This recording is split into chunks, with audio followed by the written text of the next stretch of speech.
కూటమి ప్రభుత్వం అధికారంలోకి వచ్చాక అసాంఘిక శక్తులపై ఉక్కుపాదం మోపుతూ ప్రజలకు స్వేచ్ఛ కల్పించిందని కడప ఎమ్మెల్యే మాధవిరెడ్డి పేర్కొన్నారు.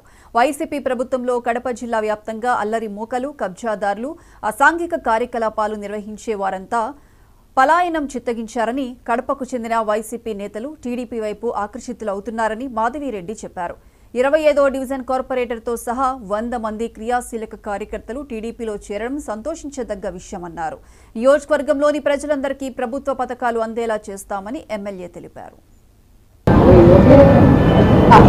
రోజులుగా కూటమి ప్రభుత్వం చేస్తున్న మంచి కార్యక్రమాలు, మంచి ప్రభుత్వము ఏ విధంగా ఎన్నికల్లో హామీ ఇచ్చారో ఆ హామీలన్నీ ఒక్కొక్కటి నెరవేర్చుకుంటూ ముందుకెళ్తున్న కూటమి ప్రభుత్వాన్ని చూసి అభివృద్ధి మార్గంలో నడిచే ప్రభుత్వంతో మేము కూడా కలిసి నడవాలనే ఆలోచనతో 25వ డివిజన్ కార్పొరేటర్ సూర్యనారాయణ గారు, అలాగనే వారి సతీమణి మాజీ కార్పొరేటర్ ఉషా గారు ఈరోజు తెలుగుదేశం పార్టీలో చేరడం జరిగింది.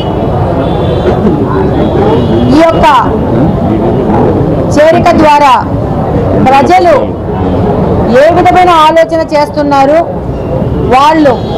వారికి ఎటువంటి ప్రభుత్వం కావాలా, ప్రభుత్వం ఏ విధంగా నడవాలా అనేది ఒక సందేశాన్ని ఇచ్చినట్లయింది.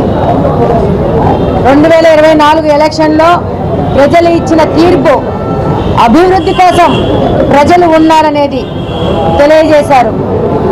అలాగనే ప్రభుత్వం అభివృద్ధి, సంక్షేమ పథకాలు ప్రతి ఒక్క వర్గాన్ని జాగ్రత్తగా చూసుకుంటూ బ్యాలెన్స్ చేసుకుంటూ ముందుకెళ్లాలనేది ఒక